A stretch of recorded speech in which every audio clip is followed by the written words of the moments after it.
18 avril 2026, peuple d'Afrique, recevez nos salutations comme d'habitude. La force unifiée de l'AS va bientôt passer de 6 000 hommes à 15 000 hommes. Une très bonne nouvelle. Au début, nous étions 5 000, puis 6 000. Et bientôt, nous allons atteindre 15 000 hommes.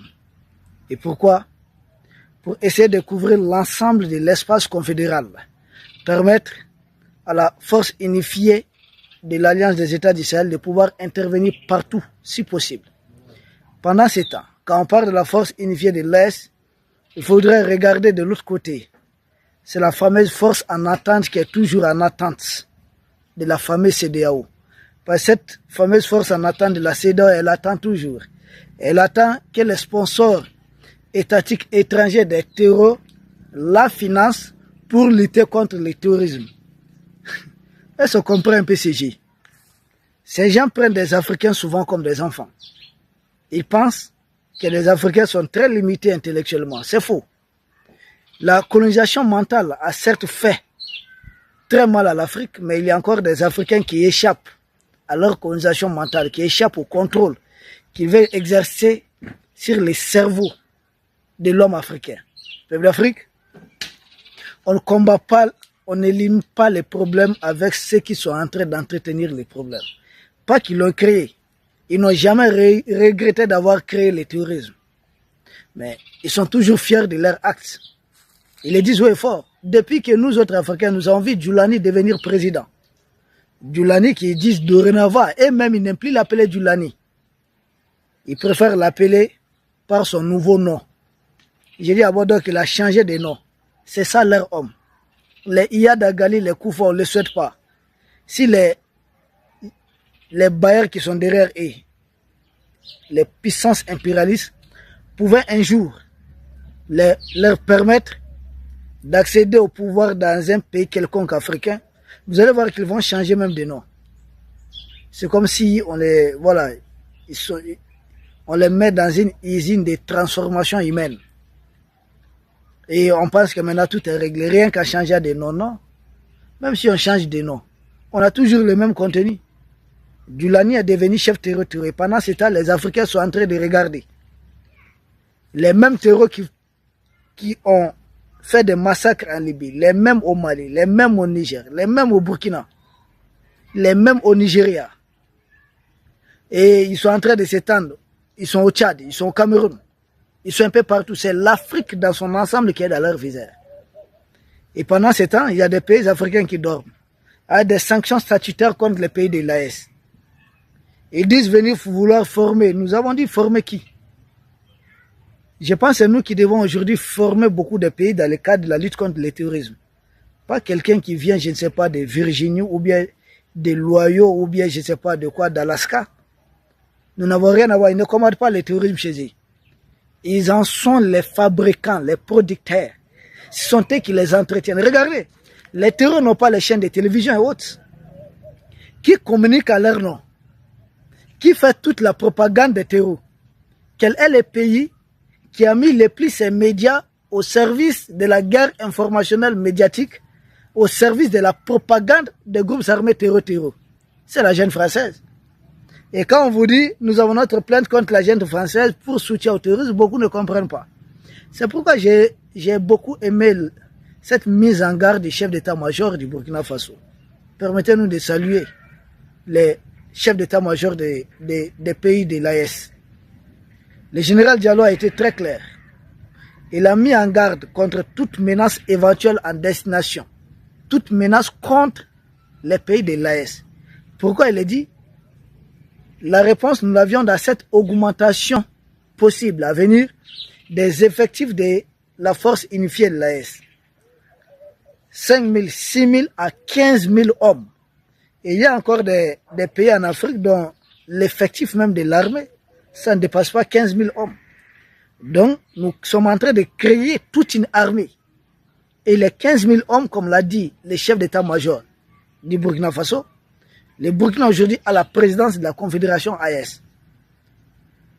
Quelqu'un tente quoi que ce soit, il est dit, vous nous aurez en face. C'est dire quoi? Même les tentatives de vouloir faire des coups d'État, formater des coups d'État et autres contre l'espace AES, avec cette force-là, ça serait fini. N'oubliez pas qu'au moment que nous sommes en train de réussir la présente émission, il y a un officier supérieur de l'armée française qui est détenu au Mali pour avoir orchestré un coup d'État ici. Il s'appelle Yann Christian Bernard Vizelier. Il est dans les geôles ici. Il est en prison. Qui a envoyé ces messieurs? C'est son pays. Qu'est-ce qu'il voulait faire? Déstabiliser les institutions et mettre à la tête du Mali un larbin, un laquin, quelqu'un qui va vassaliser notre pays. Comme par le passé, n'oubliez pas, ceux qui crient là, la démocratie, j'ai dit, mais nous étions dedans, nous avons fait 30 ans. Je vois certains moutons ouattariens qui nous disent, ah, pays de coup d'État. J'ai dit, chez nous, au moins, s'il y a eu passation de pouvoir entre deux présidents. En Côte d'Ivoire, ça n'a jamais été le cas. Donc, ce n'est pas question de coup d'État. Le président Alpha qui a fait 2 mandats, il n'a pas cherché un 3e mandat. Il est parti. Il y a un autre président qui a été Eliamadou Toumani Touré qui est venu à la fin de son 2e mandat, il a été renversé.